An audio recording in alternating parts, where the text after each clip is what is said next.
ce que je veux partager ce matin, alors,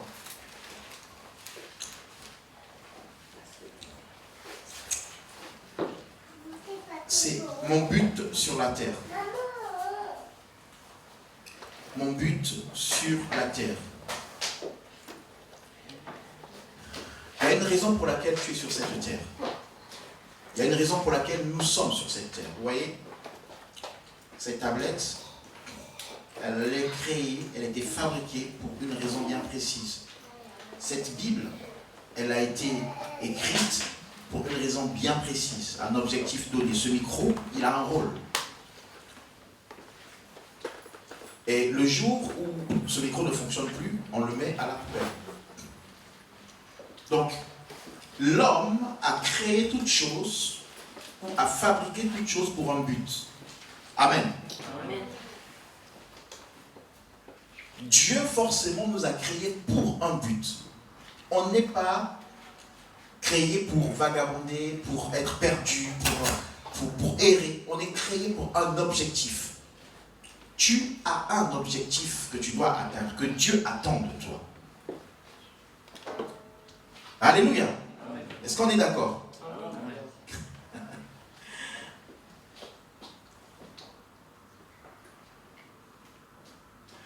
Dieu a un plan pour chacun d'entre nous. Dieu veut confier des responsabilités à chacun d'entre nous. Alors, on va lire dans Genèse, chapitre 2, verset 15. Genèse, chapitre 2, verset 15. Genèse, chapitre 2, verset 15. Regardez,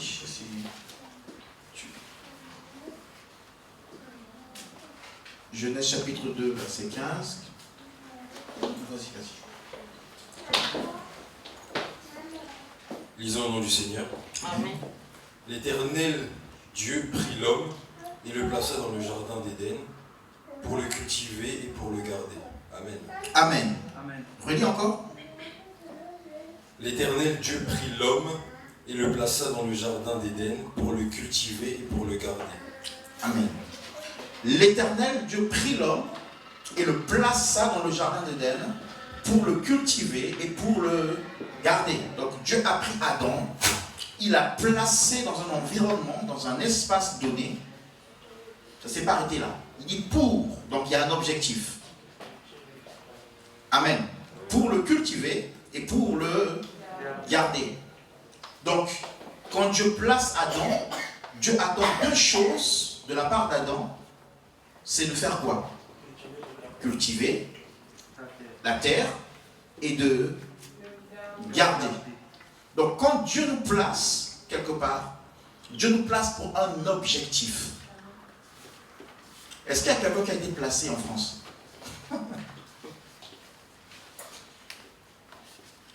Est-ce qu'il y a quelqu'un qui est placé en France? Placé.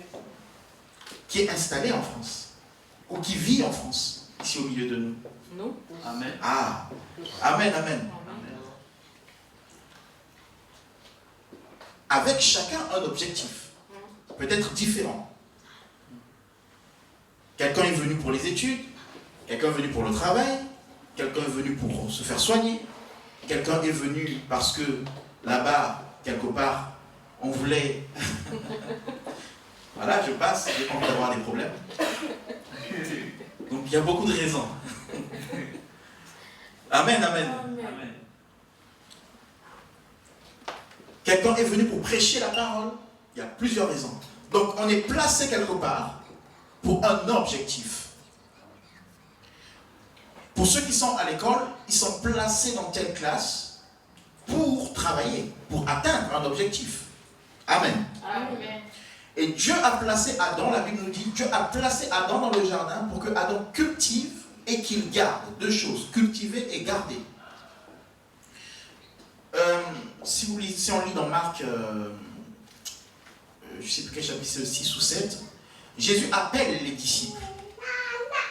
Il appelle les disciples, il a appelé les disciples et il leur donna le pouvoir sur les démons, sur la puissance des ténèbres, et il les a envoyés. Donc quand Jésus appelle, derrière l'appel, il y a une mission.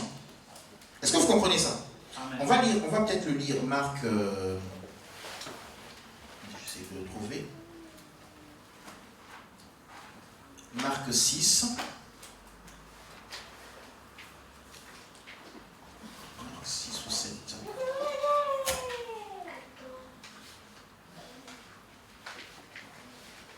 Oui, Marc 6, à partir du verset 7. Il est dit, alors il appela les 12 disciples, il commença à les envoyer 2 à 2, en leur donnant pouvoir sur les esprits impurs. Amen. Amen. Il a appelé les disciples, première chose, et à l'appel était liée une mission. C'est comme aujourd'hui, il y en a qui sont dans des agences d'intérim, ou qui ont postulé quelque part, ou qui se sont inscrits dans une école. Eh bien, on va t'appeler pour te dire, ok, vous êtes retenu. C'est un appel. D'accord? On t'appelle, on te dit, tu es retenu dans notre école. Ou tu es retenu pour la candidature, pour travailler dans telle entreprise. Mais quand tu réponds à cet appel, derrière cet appel, il y a une mission que tu dois faire. Il y a des obligations. Est-ce qu'on se comprend? D'accord? Moi, j'ai postulé quelque part, là où je travaille. Je n'étais pas seul, il y a d'autres personnes qui ont postulé, mais quand on m'a appelé pour me dire, monsieur, votre candidature a été retenue, et bien quand j'ai dit oui, derrière cet appel, il y a un travail à faire, il y a des missions à remplir. Parce que j'ai été appelé. Alléluia. Amen. Donc quand Christ t'appelle, Christ attend de toi quelque chose. C'est pour cela qu'on ne peut pas avoir des chrétiens qui ont les bras croisés dans la vie de notre société. C'est pas normal. Un chrétien, une personne qui a rencontré Christ, que Christ a appelé à une mission. Si c'est pas se tenir ici, mais dans mon entourage, les gens doivent savoir que j'ai Christ et que j'annonce Christ. Et que je vis la vie de Christ. Et je dois partager Christ. Une personne appelée est appelée à annoncer l'évangile. Est appelée à parler de Christ. On ne peut pas être chrétien et ne pas parler de Christ. Vous savez, les gens dans le monde n'ont pas honte de parler de leurs bêtises. Ils vont s'afficher en couple, homosexuel. Ils vont s'afficher dans des, comment ça s'appelle, des clubs de libertinage. On va prôner la liberté de la femme, elle fait ce qu'elle veut. Laissez-la faire ce qu'elle veut de son corps. Et on croit que c'est une liberté. Alors que derrière le laisser-la faire ce qu'elle veut de son corps, c'est l'homme qui profite. Est-ce que vous comprenez ça? C'est-à-dire que, je prends un exemple tout simple, le styliste, c'est souvent des hommes. Parce qu'aujourd'hui, l'église est influencée par la mode. J'ouvre juste une parenthèse comme ça. L'église est influencée par la mode. Mais souvent, vous allez remarquer que la majorité des stylistes, c'est qui? C'est des hommes. Est-ce qu'on est d'accord? Et donc, quand l'homme va concevoir un style pour la femme, il va le concevoir de telle sorte que lui, ça l'attire. Qu'il voit ce qu'il ne devrait pas voir. Et malheureusement, on va prendre des stars qui sont connues, qui vont mettre ces vêtements-là. Et puis, nous, souvent aussi les chrétiens, on rentre dans ce style-là. Est-ce que vous comprenez? Et petit à petit, la dépravation rentre. Donc nous, au lieu de proclamer qui nous sommes parce que nous avons été appelés, nous nous conformons au siècle présent. Quel est l'objectif que Dieu t'a donné? Dieu t'a appelé. Dieu nous a appelés. Je vois dans les églises des frères, le pantalon jusqu'ici. Mais il est devant. Il sert le Seigneur. Alors, oui, il faut prendre ce type pour attirer les jeunes. Non, on attire les gens par la parole de Dieu. Amen. Donc, frère, on va lui dire, frère, tu peux prendre le panier des offrandes? Le frère se lève. C'est des choses que j'ai vues dont je vous parle. Le frère se lève.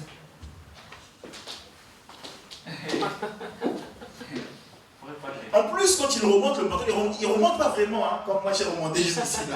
Il monte juste un peu. Parce que c'est stylé. Vous voyez? Et nous, quel est notre rôle? Notre rôle est de montrer comment Dieu veut qu'on vive sur la terre. Alléluia. Donc Dieu prend Adam, il le place dans le jardin. Les disciples ici sont appelés, et parce qu'ils sont appelés, ils sont envoyés. Et ce qui est merveilleux, quand Christ les envoie, il les envoya deux par deux en leur donnant le pouvoir sur les esprits impurs. Vous voyez, quand Dieu nous mandate, il a une autorité et il nous délègue cette autorité. Comme j'ai dit tout à l'heure, j'ai été recruté quelque part où je travaille. On m'a donné des missions. Quand j'arrive, dans mon lieu de travail, je vais voir quelqu'un dans son bureau. Je dis, voilà. Je n'ai même pas besoin de dire, je rentre. La personne sait que si je suis là, eh ben, elle va écouter ce que je vais lui dire parce que je vais faire mon travail. Donc, parce que j'ai reçu un pouvoir, une autorité par rapport à la mission qui m'a été confiée. Est-ce que vous comprenez ça? Donc si je lui dis à la personne, on va faire ça comme ça, on va faire ça comme ça, la personne va écouter parce que ça, c'est mon domaine. C'est ma responsabilité. Et donc quand Jésus nous envoie, il nous appelle, il ne nous laisse pas comme ça. Il nous donne un pouvoir. Il faut que tu saches que si Christ t'a appelé, tu as un pouvoir, tu as une autorité. Tu peux marcher sur les esprits mauvais. Tu peux marcher sur le péché. Ce n'est plus au péché de marcher sur toi. Tu peux marcher en victorieux. Christ nous appelle, il ne nous laisse pas comme ça, il ne nous envoie pas comme ça, il nous donne une autorité. Dans Matthieu, quand il envoie Matthieu chapitre 28, il dit « Tout pouvoir m'a été donné, allez, faites de toutes les nations des disciples. » Vous voyez ce que Jésus dit? Il dit d'abord « Tout pouvoir m'a été donné. » Matthieu 28, rapidement, Matthieu 28, je suis en train de sortir un peu de ce que... Matthieu 28, il dit...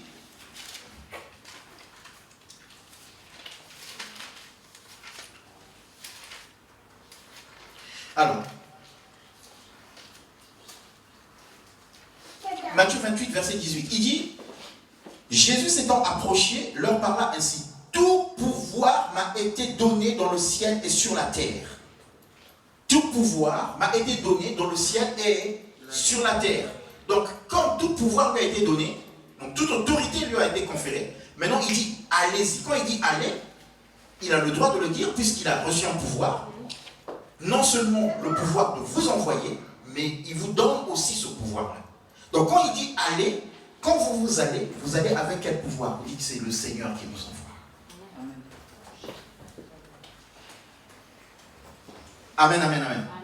Le premier ministre, le ministre Darmanin, qui est le ministre de l'Intérieur, va envoyer un policier ici. Le policier, quand il arrive, même si, comment je peux dire, même si il est petit de taille, mais quand il va rentrer là, j'obéis au policier. Pourquoi? Parce que derrière le policier, il y a le ministre Darmanin. Donc il y a un pouvoir qui l'accompagne, ce petit bonhomme. Et derrière le ministre Darmanin, il y a qui? Il y a le Premier ministre. Et derrière le Premier ministre, il y a qui? Il y a le président. Et derrière le président, il y a qui? Il y a Dieu. Le public, le peuple. Il y a qui? Le peuple. Le peuple. Donc, si le policier rentre ici et que je n'obéis pas, je suis en train de rentrer en conflit avec le peuple, avec la France. Est-ce que vous comprenez ça? Et je suis en train de dire, tout pouvoir m'a été donné. Et donc, moi, je vous dis maintenant, allez-y. Et il a donné le pouvoir aux disciples. Christ vous a donné un pouvoir. Vous ne pouvez pas être des chrétiens qui se laissent dominer par le monde, qui se laissent dominer par les gens du monde, qui se laissent dominer par les problèmes. Vous devez être des personnes qui prient. C'est-à-dire que j'ai un problème, je prie.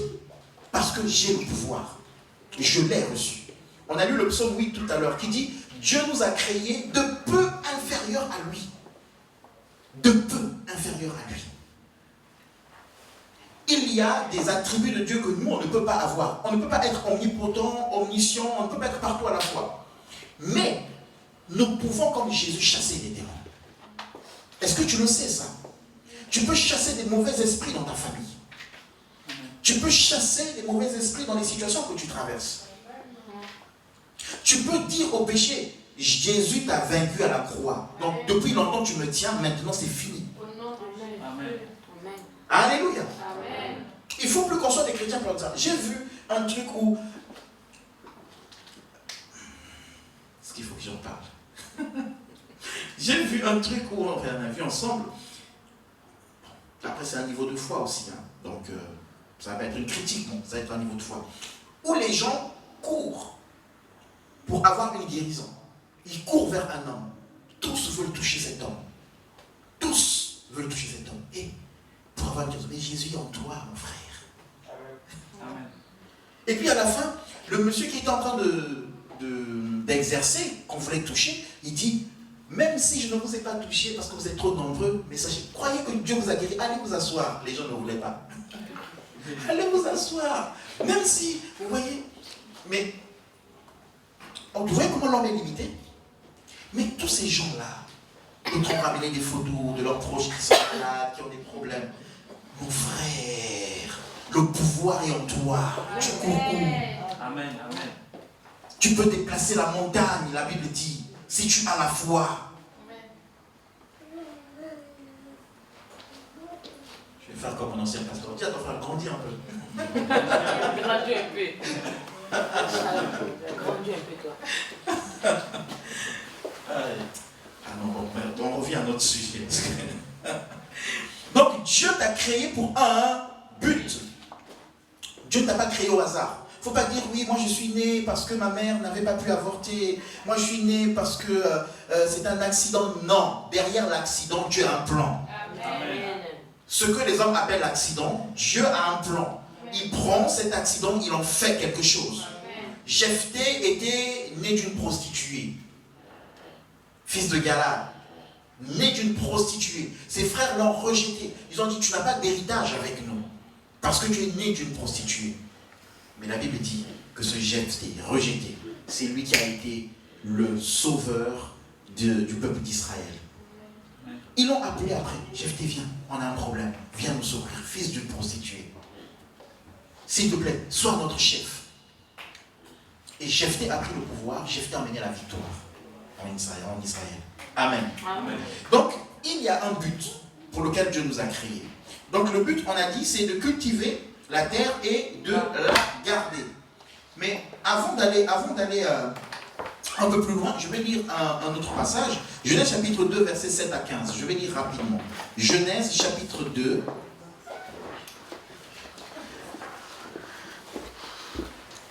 « 5 à 7. D'abord, je lis 5 à 7. Genèse chapitre 2, versets 5 à 7. Et après, je vais lire 7 à 15.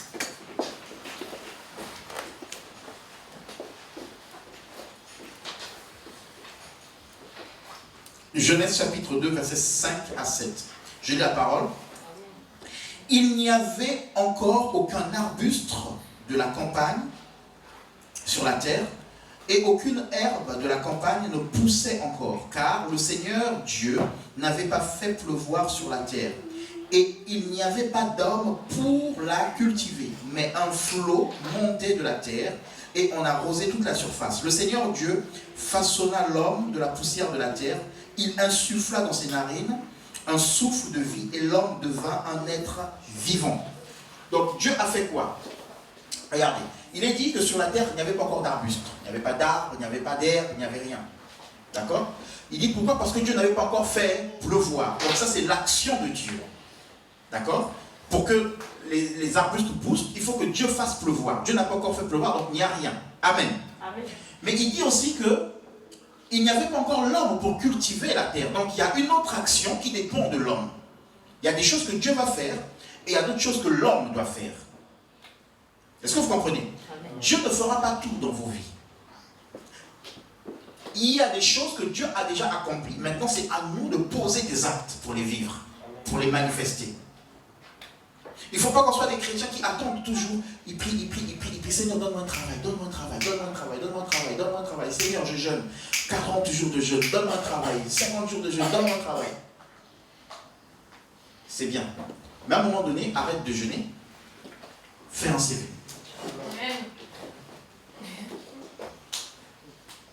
Amen. Amen. Si tu fais un CV, envoie-le.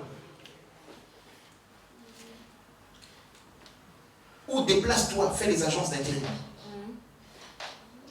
Pour que tu vois Dieu agir. Est-ce que vous comprenez ça?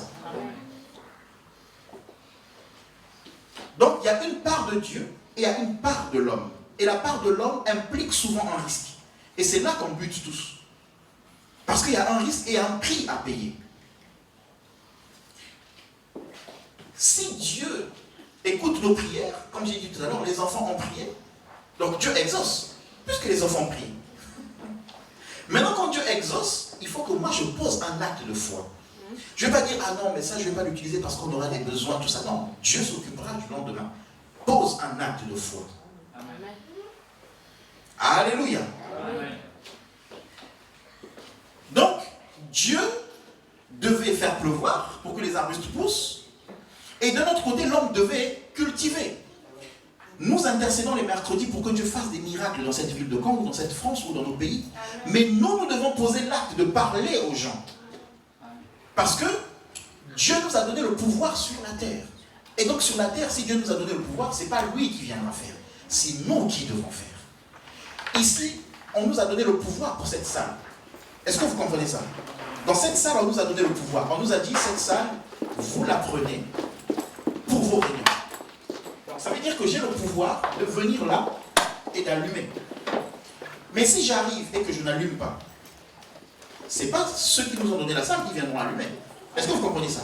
On va faire la réunion, on sera dans le noir. Pourtant, on a prié pour qu'on ait les locaux. On les a. Mais on prie dans le noir. C'est la faute à qui? Est-ce que c'est la faute à ceux qui nous ont donné les locaux? Non, c'est de notre faute. Parce que ce n'est pas à eux de venir le faire. Puisqu'ils nous ont donné le pouvoir et l'autorité de le faire. Amen, amen. Amen. Il y a des choses que tu peux faire parce que Dieu t'en a déjà donné l'autorisation et l'autorité. Et il faut que tu le fasses. Amen. Je continue, le verset 7 à 15. Regardez bien ce qu'il dit. Donc, excusez-moi, il y a un aspect que j'ai failli sauter. Dans Genèse 2, 5 à 7, la fin du verset nous dit, le Seigneur façonna donc l'homme de la poussière de la terre, il insuffla dans ses narines un souffle de vie et l'homme devint un être vivant. Donc vous voyez, quand Dieu, avant de donner une mission, il donne la vie. Dieu ne donne pas la mission à des personnes qui ne l'ont pas reçue. Ici, il a donné la vie à Adam. Est-ce que vous comprenez ça? Ça parle de la nouvelle naissance, pour ce qui nous concerne. On verra ça, on en parlera prochainement, mais là je fais juste un petit résumé. Donc ça parle de la nouvelle. Dieu va donner un pouvoir à la personne qui l'a reçu. Si tu veux le pouvoir sur les sorciers, sur les gens qui veulent te faire du mal dans le mystique, eh ben, il faut que tu sois un enfant de Dieu. J'étais pas converti. Et ma grand-mère m'avait jeté un sort. J'avais 7 ou 8 ans. Je n'étais pas converti. Et je l'avais injurié. Quand je l'ai injurié, elle m'a vu par la fenêtre. Elle a dit, tu vas voir ce soir. Oh, mais nous on est gamins, on court de la maison. Il ne va rien se passer. Elle est où? Elle est par là. Alors je dis ça, dans le contexte, c'est que ma grand-mère, au tribunal, pour ceux qui connaissent un peu Brazzaville, il y a un tribunal qu'on appelle le tribunal de Terinkyo. C'est un tribunal traditionnel. Ça, c'est là-bas, on règle des preuves de sorcellerie. Donc ici, on a le tribunal de Caen. Bon, là-bas, c'est un tribunal normal. Mais il y a un autre tribunal qu'on appelle Terinkyo. Là, c'est vraiment un truc c'est que les preuves mystiques qu'on règle là-bas. Et donc, on avait réglé des preuves de ma famille là-bas. On avait dit, mon père, séparé d'avec sa famille, il devait être isolé. Donc mon père était séparé de toute sa famille. Et donc sa maman ne devait même pas venir chez lui. Et donc ma grand-mère, ça faisait longtemps qu'on ne l'avait pas revue. Et pendant les vacances, elle vient à la maison alors que mon père n'est pas là, on est en vacances, on est enfermé, et elle vient, en l'absence de notre père. Et donc nous, comme on nous disait de fermer la maison et le portail, on entend sonner, on vient pour ouvrir le portail, on retrouve les enfants. Les parents sont pas. Il n'y a que les enfants, les parents sont pas. On regarde donc sous le portail avant d'ouvrir, on regarde et on voit les sandales, c'est mamie. Sauf qui peut. Parce que vous savez, c'est que tout le monde savait que c'était une sorcière, enfin, les enfants. Sauf qui peut, tous ont fui dans la maison. Et on ne sait pas comment elle faisait pour rentrer, donc elle rentrait quand même. Et donc, quand elle est rentrée ce jour-là, nous, dans la maison, on est des enfants en panique. On court dans tous les sens, on regarde la fenêtre, elle est où? Elle est où? Tout ça. Et puis, donc, à un moment, elle est passée derrière la cour. Moi, je vois la sonnette de la chambre, je l'ai vue. Et je l'ai injuriée. Je ne vais pas répéter l'injure. Mais c'était l'injure des enfants. Voilà. Ta maman, quoi. Alors, je l'ai injuriée. Et elle m'a vu. Et elle a dit, tu vas voir ce soir. Oh, ben moi, c'est rien, ça. Le soir, je dors. Vers 5h du matin, je me réveille. Je vois comme une poupée dans la chambre. Donc là, c'est ma chambre, là, c'est la porte pour aller aux toilettes. Donc en fait, il y a un mur qui sépare ma chambre des toilettes. Je sors juste là. Je voulais aller aux toilettes. Je vois comme une poupée. Je dis, mais c'est quoi ce truc? Comme une poupée debout comme ça. Cette taille-là. C'est quoi ce truc? Je me réveille pour bien regarder et je vois que les yeux commencent à gonfler, à briller, tout ça. Donc j'ai juste fait la couverture. J'ai fait, papa! Les parents sont venus, j'ai crié, ils sont venus, ils ont allumé. J'ouvre la couverture, il n'y avait rien. Bon, ils ont prié. Et puis je dis non, moi je dors avec vous. Je suis allé dans la chambre des parents. En dormant avec eux, il y avait une armoire comme là, voilà. Comme l'armoire que vous voyez là. Mais plus grande. Et qui était ouverte. Donc il y avait les costumes de mon père dans l'armoire. Donc je dors avec eux, je vois dans l'armoire, dans les costumes de papa qui sont sur les cintres, je vois la tête. À l'époque, c'était toujours le même président, celui qui est là. Je ne vais pas citer son nom, je ne veux pas de problème. Je vois sa tête dans l'armoire, dans les costumes de papa. Donc je crie. Je regarde, vous savez, au pays, il y a des moustiquaires. Donc je regarde en haut, là, dans la moustiquaire, je vois des papillons partout. Donc je voyais des trucs bizarres. On m'amenait à aller voir, donc des fois on sortait à 2h pour aller voir des pasteurs, pour aller voir les mamans Mungengi, des femmes qui font de la divination. Rien. De 7 ans, 8 ans, jusqu'à mes 17 ans. Et je ne pouvais pas rester seul au salon, je ne pouvais pas rester seul dans la chambre, je pouvais pas. Pour aller aux toilettes à côté de ma chambre, j'appelle ma soeur. Si mon frère n'est pas là, j'appelle ma soeur. Elle est là, à la porte, là, et je suis aux toilettes. Jusqu'à mes 17 ans. Et tout le monde paniquait dans la maison. Il n'y a pas que moi qui faisais des cauchemars, tout le monde faisait des cauchemars. Donc, des fois, tu es là, papa, Mais quand j'ai reçu Jésus, alors, à 16 ans, je crois 15 ans, je me suis fait baptiser, mais ce n'était pas un vrai baptême, c'était pour tromper les parents, tout ça. Mais quand je me suis réellement fait baptiser à mes 17 ans, quand j'ai changé vraiment de vie, j'ai décidé vraiment de suivre Jésus, et bien c'était fini. Le premier jour où j'ai refait un cauchemar, j'ai dit au nom de Jésus, oust, c'était terminé. Et depuis ce jour-là, plus jamais de cauchemar. Je suis arrivé en France, j'étais seul dans mon studio, je dormais, la lumière éteinte. Rien, fini. Amen. Est-ce que vous comprenez ça? Amen. Jésus nous donne le pouvoir que si nous l'acceptons dans nos vies. Amen. Il nous protège. On n'a pas encore accepté, il nous protège dans l'attente qu'on accepte. Mais je chasserai les démons que c'est Christ, parce que c'est Christ en moi qui chasse les démons. Amen. Et ma grand-mère, quand je me suis converti, parce qu'il y a eu une guerre en 97, donc on est allé la chercher. Elle est revenue, donc on a renoué, elle est revenue. Mon père était tellement gentil que, voilà. 97, quand je l'ai revue, elle était bizarre cette dame, je vous dis, je vous assure. C'est-à-dire, elle est à la maison, elle prend la terre comme ça, elle nous maudit, elle prend la poussière, elle jette la terre, elle dit, je vous maudis, vous n'allez pas réussir, vous n'allez pas. Ah, je suis là, je dis, maintenant là c'est fini. À l'époque tu jouais avec moi, maintenant c'est fini. Christ est en moi. Est-ce que vous comprenez ça? Fini la peur. Christ est en moi. Donc Jésus, Dieu nous donne, il souffle. Ici il a soufflé dans Adam. Est-ce que tu as reçu le souffle de Dieu? Ou est-ce que tu vis la vie que je vivais à l'époque? Je me suis fait baptiser mais je n'étais pas converti. C'était juste pour éviter les problèmes avec les parents. Donc chrétien de façade, mais pas la vie avec Dieu. Il joue au piano à la chorale, mais il n'est pas converti en réalité. Et donc, un mois après, je m'énerve, je fous le bazar, je ne viens plus à l'église parce que je suis fâché. Parce qu'il n'y a pas de conversion. Et c'est beaucoup de personnes qui sont comme ça dans l'église. Un coup je suis avec Dieu, un coup je suis dans les bêtises, un coup je suis avec Dieu, enfin je suis avec Dieu. Je suis dans l'église. Non, Dieu veut des personnes qui lui appartiennent complètement, totalement. Des vies abandonnées, sacrifiées pour Jésus. Alléluia.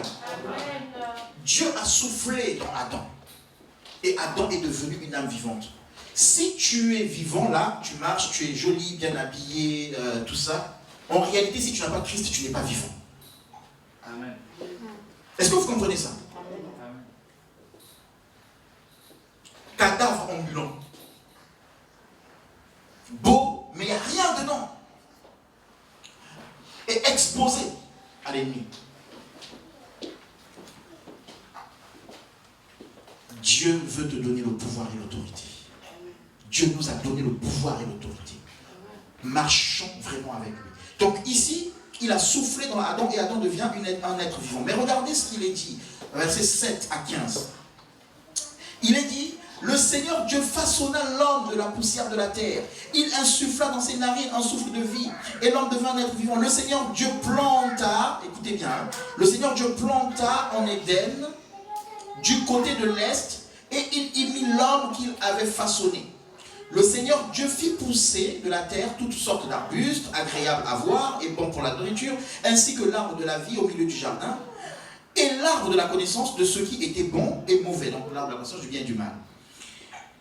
Un fleuve sortait d'Éden pour arroser le jardin, et de là se divisait en 4 bras. Le nom du premier était Pichon, c'est celui qui contourne tout le pays de Havila, où l'on trouve l'or, et l'or de ce pays est bon. Là se trouve aussi le délium et la pierre d'onyx. Le nom du deuxième fleuve, Guillon, c'est celui qui contourne le pays de Couche. Le nom du troisième fleuve est le Tigre, c'est celui qui contourne à l'est de la Syrie. Le quatrième fleuve, c'est l'Euphrate. Le Seigneur Dieu prit l'homme et le plaça dans le jardin d'Éden pour le cultiver et le garder. Regardez. Dieu a d'abord créé l'homme. Suivez bien ce que je vais dire. Dieu a d'abord créé l'homme. Et la Bible ne nous dit pas où il a laissé l'homme. Et après, il a fait le jardin d'Éden. C'est ce qu'on vient de lire. D'accord? Et une fois qu'il a fait le jardin d'Éden, alors il y a des versions qui disent, et Dieu prit l'homme, il le plaça dans le jardin qu'il avait planté. Donc il a laissé l'homme ailleurs, et il a pris l'homme, après il l'a mis dans le jardin. C'est comme les parents, bon, en Afrique on ne fait pas beaucoup ça, mais surtout ici on le fait. Avant que le bébé ne naisse, on prépare déjà la chambre. Il y a même des gens qui achètent une maison parce qu'il y a un bébé qui va arriver. Et donc ils achètent la maison en fonction, si c'est des jumeaux qui sont prévus, voilà. Donc, on prépare l'environnement, on prépare le lieu, on prépare la chambre, le berceau, tout ce que vous voulez. Amen. Amen. Et puis, quand le bébé naît, on le prend, on le place dans la chambre qu'on avait préparée pour lui. C'est ce que Dieu a fait. Dieu a cultivé le jardin d'Éden, et ensuite il a pris l'homme qu'il avait créé, on ne sait pas où il l'avait laissé, la Bible ne le dit pas, et il l'a placé dans le jardin qu'il a planté.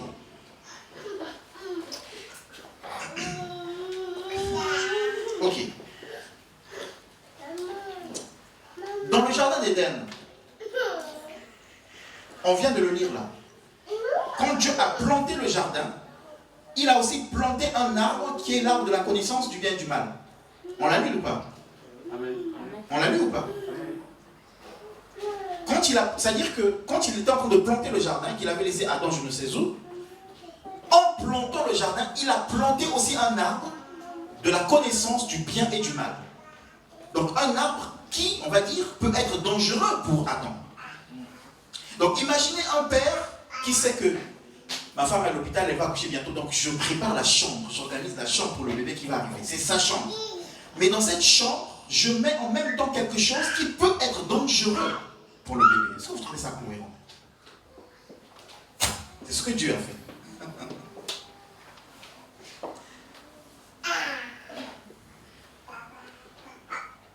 Amen, amen. Est-ce qu'on est ensemble? Amen. Je ne sais pas si j'explique bien.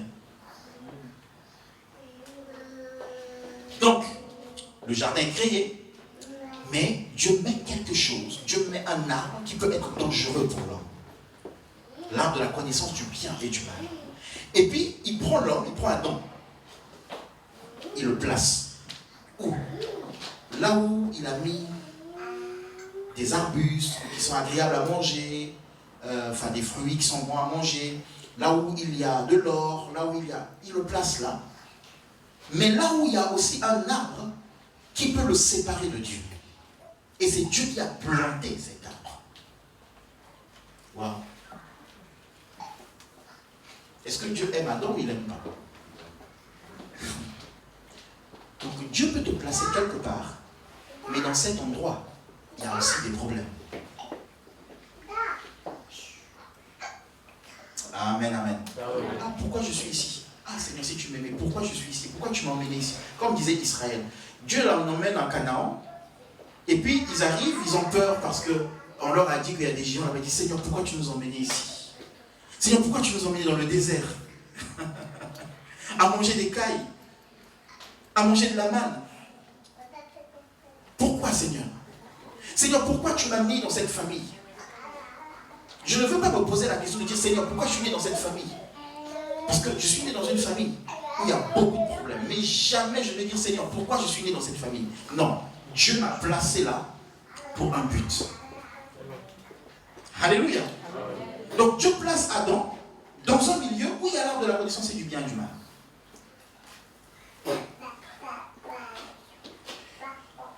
Mais il est dit quoi? Il est dit que Dieu a placé Adam dans le jardin pour le cultiver et pour le garder. Ok. Que veut dire Adam? Est-ce que quelqu'un sait ce que ça veut dire Adam? Hein?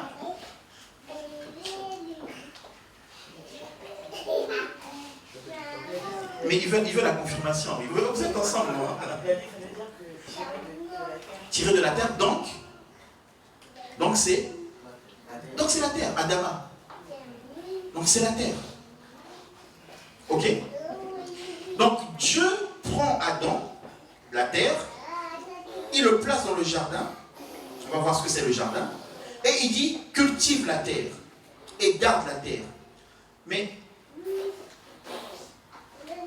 pourquoi Adam doit garder la terre? Puisque c'est la création, tout est beau, il n'y a pas de péché. C'est contre qui il va garder la terre? Non, Dieu est en train de dire à Adam, je te prends et je te place dans ma présence, parce que le jardin d'Éden veut dire la présence de Dieu. Je te place dans ma présence pour que tu te cultives et que tu te gardes. Et que tu cultives les autres et que tu gardes les autres. Tu es terre, je te prends, je te place dans ma présence pour que tu cultives la terre, donc que tu te cultives dans ma présence, que tu te gardes dans ma présence. On ne peut être cultivé par la sagesse que dans la présence du Seigneur. Amen. Tu ne peux pas devenir sage à tes propres yeux.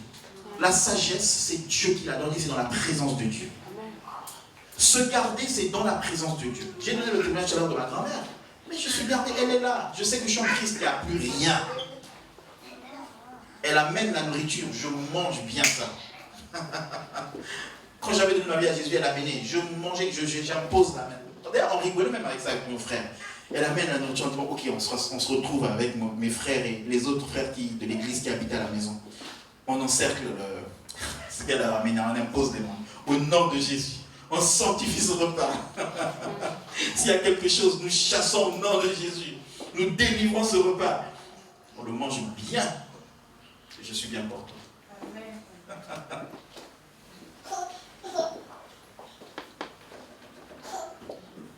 Alléluia. Donc Dieu nous place dans sa présence pour nous garder. Après Dieu peut te dire, ne mange pas ça. Est-ce que vous comprenez ça? Dieu peut te dire, attention, là ne mange pas ça. Ne mangez pas tout. Il faut être équilibré. Est-ce que vous avez dit ça maintenant, vous allez rentrer là? Bon, c'est qui me voulait du mal? Mais la nourriture, moi je vais le manger. C'est pas ce qu'on a dit là. Alléluia. Donc, il y avait un arbre dans le jardin. Et donc cet arbre servait à quoi? Cet arbre, c'était un pour laisser la liberté à l'homme, parce que Dieu veut qu'on l'aime de façon libre. C'est-à-dire que Dieu ne t'impose pas de l'amour. L'amour imposé, ça ne fonctionne pas. Si je suis avec ma femme et elle m'aime parce que je lui impose, c'est pas bon, c'est dangereux. Ok? Il faut que ce soit un amour dans la liberté. Et c'est cet amour que Dieu veut pour vous. C'est-à-dire que Dieu ne veut pas que vous le servez, que vous le suivez parce que vous avez peur de l'enfer, peur des sorciers, peur. Ça c'est au début. Hein? On suit Dieu parce qu'il y a un sorcier qui me suit. Mais une fois que j'ai suivi Jésus parce que je fuis le sorcier, je découvre l'amour de Jésus. Maintenant je marche avec lui parce que je l'aime. Pas juste par intérêt. Pour qu'il me bénisse, pour qu'il m'ouvre les portes. Non, non, non, non, non. Suivez Dieu parce que vous avez découvert son amour et parce que vous l'aimez. Donc Dieu met un arbre dans le jardin et il donne un objectif à Adam. Il dit, tu dois te protéger, mais c'est ma présence qui va t'aider à te protéger. Tu dois te cultiver, tu dois grandir, mais c'est ma présence qui va t'aider. Mais il y a un arbre qui est là, qui sera le test. De la connaissance, du bien et du mal. Dans la situation que tu vis, il y a quelque chose qui est là juste pour voir où tu en es avec Dieu. Il y a un problème, une situation qui est là pour voir, pour te voir, pour que toi tu réalises, parce que Dieu sait où tu en es en réalité, mais pour que toi tu réalises où j'en suis avec Dieu. Il y a un arbre de connaissance et de bien, du mal, de bien et du mal dans notre vie à nous tous, pour savoir où nous en sommes avec Dieu. Pour que nous puissions faire le bon choix. Alléluia. Mais devant cet arbre, Dieu a dit, cultive-toi et garde-toi dans ma présence. Et il dit, je t'ai donné le pouvoir et l'autorité. Genèse chapitre 2. Là, on a lu le chapitre 2. Hein, c'est ça, chapitre 2 qu'on a lu. Mais au chapitre 1, verset 26, il est dit quoi? Chapitre 1, verset 26. Qu'est-ce qu'il est dit? Je vais le lire rapidement. Puis Dieu dit, faisons l'homme à notre image, selon notre ressemblance, et qu'il domine sur les poissons de la mer, sur les oiseaux du ciel, sur le bétail et sur la terre, sur toute la terre, et sur les reptiles qui rampent sur la terre. Dieu créa l'homme à son image, il créa à l'image de Dieu, il créa l'homme et la femme. Dieu les bénit et dit, soyez féconds, multipliez-vous. Donc ici, il est dit que quand Dieu a créé l'homme, verset 26, il dit qu'il domine sur toute la terre. Donc Adam, même s'il y a l'arbre de la vie qui est là, Dieu lui a déjà donné le pouvoir de dominer sur cette terre. Amen. Hein? Donc quand Dieu place Adam dans le jardin, et qu'il y a quelque chose qui peut être dangereux pour lui, mais Dieu lui a déjà donné la victoire sur cet arbre. Maintenant, ça va juste servir, lui, à savoir où il en est avec Dieu. Quand Dieu te place quelque part, il y aura peut-être des problèmes dans une société, dans une église, dans une famille, il y aura peut-être des problèmes. Mais Dieu a déjà pourvu pour la victoire. Il est mort à la croix, il est ressuscité pour ta victoire. Il a dit tout est accompli. Si tu n'es pas dans la victoire, c'est juste que tu n'es pas en train de bénéficier, tu n'es pas en train de saisir, tu n'es pas en train d'exploiter ce que Dieu a déjà fait. La victoire est là, les armes spirituelles sont là. Il dit pour être victorieux, Éphésiens 6, voici les armes spirituelles. Tout est à ta portée. C'est-à-dire que tu es dans un combat, mais tu ne prends pas les armes de Dieu. Tu prends les armes naturelles, charnelles. Ah, je vais te taper. Tu vas voir comment moi aussi je me fâche. Mon argent là, si tu ne rembourses pas. Non, attends. Aujourd'hui, je ne vais pas prier. On va voir ça d'abord. Je demanderai pardon après au Seigneur. Non, tu as les armes de Dieu. Est-ce que vous comprenez ça? Ça fait mal hein, quand vous escroquez beaucoup d'argent. Des fois, vous pensez. Moi, des fois, je pense à les 13 000, 14 000 euros. Là. Des fois, ça m'arrive, je dis, en plus, un pasteur qui a fait ça. Un faux pasteur, je veux dire, parce que c'est un pasteur. Des fois, je pense à ça. Le matin, je suis là. Donc, c'est souvent quand je n'ai pas d'argent.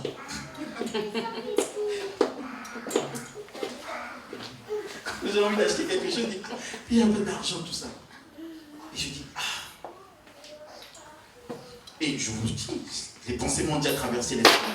Je trouve son adresse, j'arrive, parce qu'il a déménagé. Il a tellement escroqué beaucoup de gens qu'il a déménagé. Des fois, les pensées m'arrivaient, il dit, je trouve son adresse. J'arrive chez lui, je crève les pneus de sa voiture. Tu as les armes de Dieu, Sorgé, qui sont là. Prie, prends les armes de Dieu, au lieu de prendre les armes charnelles. Quand je prends les armes de Dieu, même si je ne suis pas remboursé, Dieu vient déjà mettre une paix et Dieu peut me redonner plus. Est-ce que vous comprenez ça? ici, Dieu a donné à Adam le pouvoir de dominer. Il dit, je place. Je t'ai déjà donné le pouvoir. Donc, quand je te place dans un environnement, dans ma présence, où il y a l'arbre de la connaissance du bien et du mal, Dieu te regarde comme victorieux déjà sur cette situation. Donc, si tu tombes, c'est parce qu'il y a eu de la convoitise. Hein. On l'avait avec Ève au chapitre 3. Il y a de la convoitise. J'ai cédé à la convoitise. Nous sommes plus que vainqueurs dans le Seigneur. Pour ceux qui ont reçu Christ, nous marchons déjà dans la victoire. La victoire est avec nous. Il faut la manifester. La Bible dit que parce que Christ est ressuscité, nous sommes ressuscités avec lui. Mais quand Christ est ressuscité, mais ça a été le témoignage de victoire. Les gens pouvaient dire, oh bon, il est mort.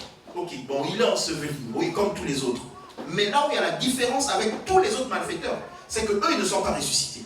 Là où il y a la différence avec tous les autres dieux, eux, ils ne sont pas ressuscités. Mais Christ est ressuscité. Et quand Christ est ressuscité, nous avons été ressuscités avec lui. Si du moins, la Bible dit, nous avons été ensevelis avec lui par les eaux du baptême. Amen. Hein? Parce que c'est ça. Mort, on est enseveli par les eaux du baptême. Et quand on sort des eaux du baptême, on est ressuscité avec Christ. C'est spirituel, il y a un mystère qui se passe. Donc on est victorieux quand par la foi, on s'est identifié à la mort et à la résurrection par les eaux du baptême. Est-ce que vous comprenez ça? Alléluia. Dieu nous a tout donné. Dis à ton frère, Dieu t'a tout donné. Dieu t'a tout donné, papa. Dieu t'a tout donné. Pourquoi tu pleures? Pourquoi tu pleures? Pourquoi tu t'inquiètes? Dieu nous a tout donné. Il dit, nous avons été bénis de toutes les bénédictions spirituelles en Jésus-Christ. Que Dieu ouvre nos yeux pour voir qui nous sommes réellement et ce que nous avons réellement. Alléluia. Nous sommes la solution pour ce monde en dérive. Tu es la solution pour ce monde. Mais si toi-même tu n'arrives pas à être une solution pour toi, comment tu vas être une solution pour le monde? Alléluia. Ok. Dans 2 minutes, j'ai fini.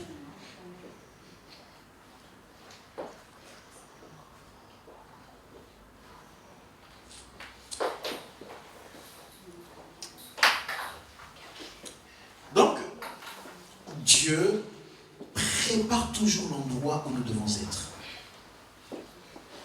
Dieu prépare toujours l'endroit où nous devons être. C'est-à-dire que le fait d'être là, par exemple, c'est préparé par le Seigneur. Le fait d'être là où tu es, là où tu habites, Dieu a préparé et derrière, il a un plan pour ça. Est-ce que vous comprenez ça? Mais là où Dieu a préparé, il peut y avoir des problèmes, mais il faut que tu persévères.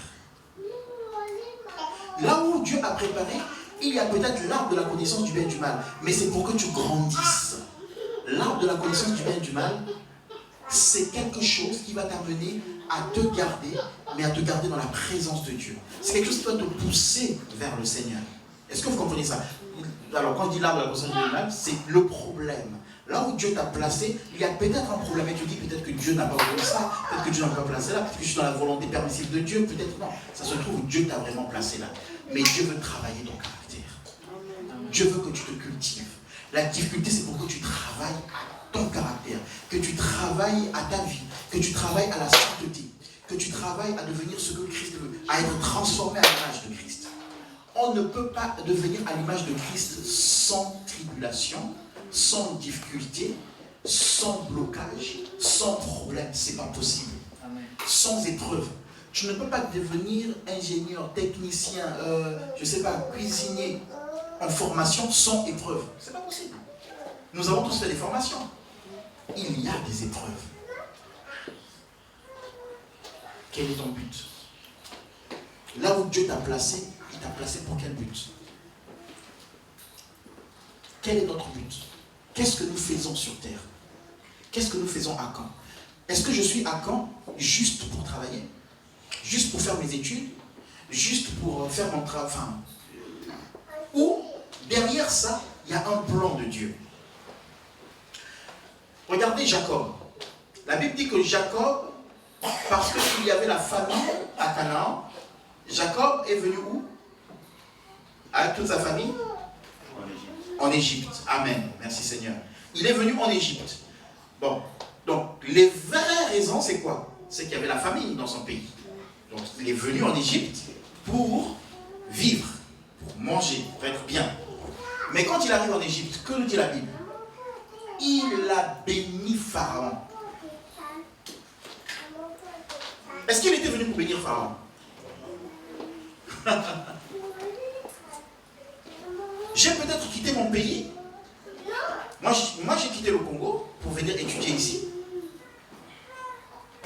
Ok, j'ai étudié. Et pendant que j'étudiais, je dis, au fond de moi, je dis, je ne suis pas venu que pour les études. Je suis venu pour bénir ce pays par la présence de Dieu. Alléluia. Donc, il y avait les études, mais il y avait le Seigneur. Je servais le Seigneur. Je servais le Seigneur. Tu es venu pour travailler dans ce pays, mais tu es venu pour bénir ce pays. Tu es venu pour apporter Christ dans ce pays. Alléluia. Tu es venu pour être un témoignage. Ne sois pas un problème pour ce pays, mais sois un témoignage, sois une guérison pour ce pays. Alléluia. Soyons des porteurs de paix pour ce pays. Ne soyons pas des problèmes en plus pour ce pays, mais soyons des solutions. Et qu'on nous, on voit Christ, que ce pays dise, ah oui, ces gens-là, sont venus de loin, mais ils nous ont apporté la vie. Comme Joseph est venu de loin, et il a apporté la vie en Égypte. Alléluia. Quel est ton but là où tu es?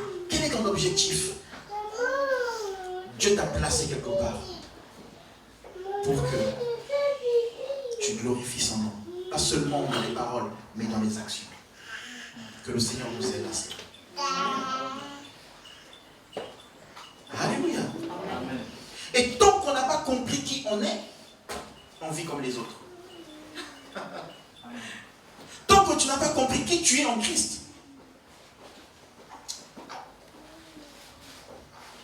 toute la vie c'est. Et puis au culte, je suis plus que vainqueur. Le Seigneur est avec moi, je marche sur les démons. Et dans la semaine, ah Seigneur, ah ma vie. Et au culte, moi je ne souffrirai jamais, je ne manquerai. Le Dieu qui m'aime, c'est mon papa. Alléluia, Seigneur, tu es grand. Amen, alléluia, Dieu est merveilleux. Et dans la semaine, ah mon Dieu, tu es où? Non. Tout le temps, Dieu est avec nous. Tout le temps, Dieu est fidèle. Moi, il faut que tu sois un chrétien qui rayonne dans la semaine. Il a des problèmes, il rayonne. Amen. Alléluia. Et oui, Dieu regarde comment tu te comportes dans les temps difficiles. C'est surtout ça qui l'importe. Pas quand il te bénit, mais surtout dans les temps difficiles. Quelle est ta fidélité? Et ça, il faut comprendre le but. Quel est le but pour lequel je suis là? Vous savez, il y a un moment où Dieu, qu'est-ce que je peux prendre comme exemple? Il y a un moment dans la vie où Dieu ouvre les vannes. Je vais simplement faire simple. Il ouvre les vannes. Donc, c'est-à-dire que les bénédictions viennent de partout. Quand je dis bénédictions, c'est-à-dire qu'à un moment donné, je parle de bénédictions physiques, matérielles qu'on peut voir. Est-ce que vous comprenez ça? Il y a un moment où Dieu ouvre. Mais avant ce moment-là, il y a un moment où Dieu nous observe. Parce qu'il va nous façonner, il va nous tailler pour que cette bénédiction-là ne nous perde pas. Alléluia. Et pendant ce temps-là, c'est difficile. Mais si tu sais qui tu es, si tu sais qui tu as reçu, avec qui tu vis, Christ qui est en toi, mais non, tu es dans la paix, tu es dans la joie. Alors, quand je dis ça, on peut avoir l'impression de... peut-être que lui traverse pas la situation. Vous savez, j'aime donner les témoignages quand j'exhorte, parce que je crois que Dieu nous fait passer par des situations pour que quand nous exhortons, que ce soit aussi du vécu. Est-ce que vous comprenez ça? Oui. J'ai dormi à la rue, je le répète souvent, j'ai dormi à la rue. C'est-à-dire que ma voiture était garée à côté du lycée, de l'IUT, parce que je ne pouvais plus rouler avec. La nuit, je démarrais pour chauffer, parce qu'il faisait froid, c'était en hiver. Quand elle chauffe bien, j'essaie de dormir. Et puis peut-être 1 heure, 2 heures après, il refait encore froid. Je ne me lave pas. Le lendemain, tout ça, donc, avant que le soleil n'apparaisse, je me change dans la voiture et je vais donc en cours. Mes collègues le voyaient, mes amis le voyaient. Ceux qui squattaient chez moi, quand j'avais encore mon appartement, ceux qui passaient chez moi tout le temps, ceux qui mangeaient chez moi, ils me voyaient là, ils me disaient même plus bonjour. Ceux que j'amenais à l'école, dans la voiture, qui venaient m'attendre devant la porte le matin, pour qu'on aille ensemble. Et quand le 5e arrivait, il voit qu'il y a déjà 4 personnes, il dit, ah, il n'y aura plus de place, il commence déjà à marcher. Mais là, il voyait, il passait, il savait que je n'avais plus d'appartement, que j'étais à la rue, avec mes affaires dans la voiture, et que je me gardais devant l'école, et que je dormais dans ma voiture. Et pour me laver, c'était compliqué. Mais, je me souviens d'abord de cet ami qui a dit, mais Sorgé, arrête de prier. Arrête de prier. Ton Dieu là, mais il est où? Tout ce que tu vis, il est où ton Dieu? Mais par contre, il y en avait d'autres qui étaient surpris de voir que ce gars-là, avec tout ce qu'il traverse, mais il continue à croire en Dieu. Il continue à sourire. Il continue à espérer. Amen, amen, amen. Amen. Parce que Dieu peut te faire passer par l'épreuve pour regarder ta patience. Est-ce que vous comprenez ça? Nos enfants sont là. Hein. Ceux qui ont déjà des enfants, des fois on teste les enfants. On va voir comment il va se comporter. On va voir s'il a avancé, si on peut mieux lui faire confiance. Mais Dieu sait en réalité où nous en sommes. Mais il le fait pour que nous puissions réaliser où nous en sommes et que nous puissions travailler. Parce qu'il faut que tu te cultives. Parce qu'il faut que tu grandisses. Dieu veut que tu grandisses. Alléluia, alléluia. Donc, le temps de l'épreuve est une bénédiction. Le temps de pleurs est une bénédiction. Si ce n'était pas une bénédiction, je n'aurais pas témoigné ça aujourd'hui. Amen, hein? Ah oui, pendant qu'on vit l'épreuve, on ne la voit pas comme une bénédiction. Mais quand on sort victorieux parce qu'on est resté dans la présence de Dieu, elle devient une bénédiction qui va bénir les autres. Quel est ton but? Quand tu comprends le but que tu as dans ce pays, sur la terre, eh bien, quels que soient les problèmes, tes yeux sont fixés vers le but. Amen. Alléluia. Amen. Quand j'ai dit que je vais avoir, Seigneur, je veux une femme qui va être à ton service, parce que j'ai dit ça au Seigneur, bien qu'il y avait beaucoup de sœurs, beaucoup de... Voilà. Mais comme j'ai dit ça au Seigneur, eh bien, je m'attends au Seigneur pour être avec quelqu'un qui va, les dimanches, accepter, parce que ce n'est pas toutes les femmes qui vont l'accepter. Les samedis, qui va rentrer à la maison à minuit et demi, et le dimanche, qui va accepter de sortir à 7h du matin, parce qu'on a culte. Est-ce que vous comprenez ça? Quand vous demandez des choses à Dieu, il faut d'abord que vous ayez un objectif. Qu'est-ce que tu veux? Quand tu sais ce que tu veux, tu ne te mets pas avec n'importe qui. Amen, amen. Tu ne donnes pas ta vie à n'importe qui. Tu te gardes pour l'objectif, pour le projet que Dieu a pour toi. Alléluia. Amen. Que Dieu nous bénisse. Est-ce que nous voulons redémarrer avec le Seigneur? Est-ce qu'il y a quelqu'un qui veut démarrer avec le Seigneur? Alléluia. Est-ce qu'il y a quelqu'un qui veut redémarrer avec? Est-ce qu'il y a quelqu'un qui a pris un mauvais départ et qui veut démarrer avec le Seigneur? Est-ce qu'il y a quelqu'un qui n'a pas saisi l'objectif, qui vit comme ça sans but, qui n'a pas compris que Dieu a un but? Tu es là parce qu'il y a un objectif et qui veut aujourd'hui rentrer dans la phase, dans ce que Dieu attend de lui en termes d'objectif. Amen. Alléluia. Amen. Nous voulons dire Seigneur. Est-ce qu'il y a quelqu'un qui veut démarrer avec Dieu? On va répéter. On va dire Seigneur Jésus. Ce matin, je viens à toi. Tel que je suis. Avec mes erreurs. Mes défauts. Mes manquements. Mes difficultés. Mes faiblesses. Je viens à toi. Je te demande pardon. Parce que j'ai mené ma vie comme je voulais. Parce que j'aime ma vie comme je veux. Je demande pardon.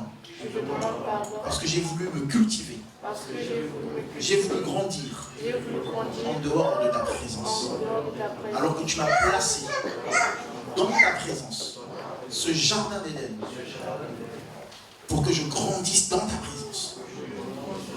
Que je me garde dans ta présence. Que je vive dans ta présence. Que je bénéficie de la victoire que tu as acquise pour moi. Que je bénéficie de la présence que tu as acquise pour moi. Pardon pour toutes mes erreurs. Pardon pour toutes mes erreurs. Ce matin, je Je viens viens à tes pieds à tes pieds. demander pardon. Demander pardon. Sincèrement.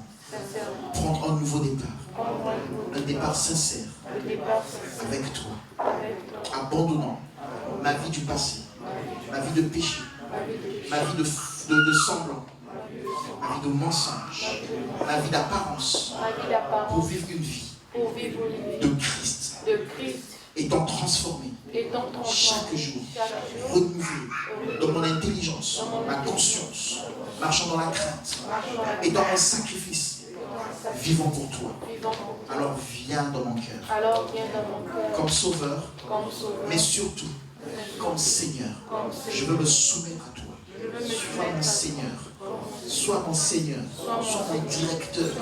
Sois mon patron. Sois mon patron. Dirige ma vie. Dirige ma Au vie. nom de Jésus. Au nom de Que Jésus. le Saint-Esprit de Dieu Que le Saint-Esprit me remplisse me remplisse maintenant. Que maintenant. le Saint-Esprit de Dieu mette son sceau sur ma Mette vie son sang sur et qu'il me donne la force de marcher en nouveauté de vie, en produisant des fruits dignes de la repentance dans le nom de Jésus. dans le nom Dans le nom de Jésus. dans le nom de notre Seigneur. Maintenant, Maintenant, c'est fini avec le passé. c'est fini avec le passé. Fini avec la culpabilité. Fini avec la Fini avec le mensonge de l'ennemi. Fini avec le mensonge. Je suis une nouvelle Je créature. suis une nouvelle Tu créature. fais de moi quelqu'un de nouveau, J'ai fait de moi quelqu'un avec une nouvelle mentalité. avec une nouvelle Quelqu'un qui rend grâce à Dieu dans les difficultés, dans les difficultés, dans l'épreuve. dans les Quelqu'un qui regarde le Seigneur, qui prend les armes de Dieu pour démontrer la victoire que Jésus a déjà accomplie à la croix. démontrer la victoire que Dieu a déjà accomplie. Dans le nom de Christ Jésus. Dans le nom de Christ Je Jésus. t'aime, Seigneur. Je t'aime, mon Dieu. Amen. Amen. Amen, amen. Amen.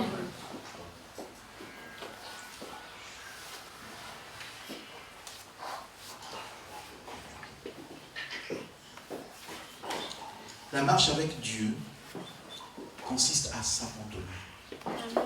Et s'abandonner, c'est faire la volonté de quelqu'un d'autre.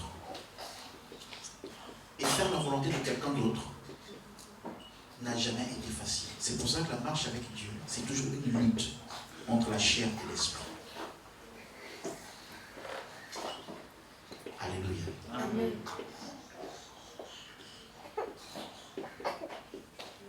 Faire la volonté de Dieu, c'est des fois faire ce qui ne me plaît pas charnellement. Faire la volonté de Dieu, c'est Seigneur, j'ai envie de dormir. Mais Dieu dit, lève-toi et prie. C'est difficile. Faire la volonté de Dieu, c'est Seigneur, ça ne m'arrange pas d'aller évangéliser. Mais je me lève et j'y vais parce que Dieu veut que je le fasse. Amen. La vie avec Dieu, c'est une vie de sacrifice. Mais le sacrifice que nous sommes pour Dieu, c'est un sacrifice d'amour. Si vous le prenez comme des règles, ça va être difficile. Mais si c'est une relation, une vie avec Dieu, ça ne va pas être lourd. C'est un sacrifice de bonne odeur. C'est-à-dire qu'on trouve du plaisir à se lever, à venir rencontrer le Seigneur. On trouve du plaisir à se rassembler et à partager la parole de Dieu. On trouve du plaisir à se rassembler et à prier ensemble. Ce n'est pas un fardeau. Ah, il est 18h. Je vais avoir prié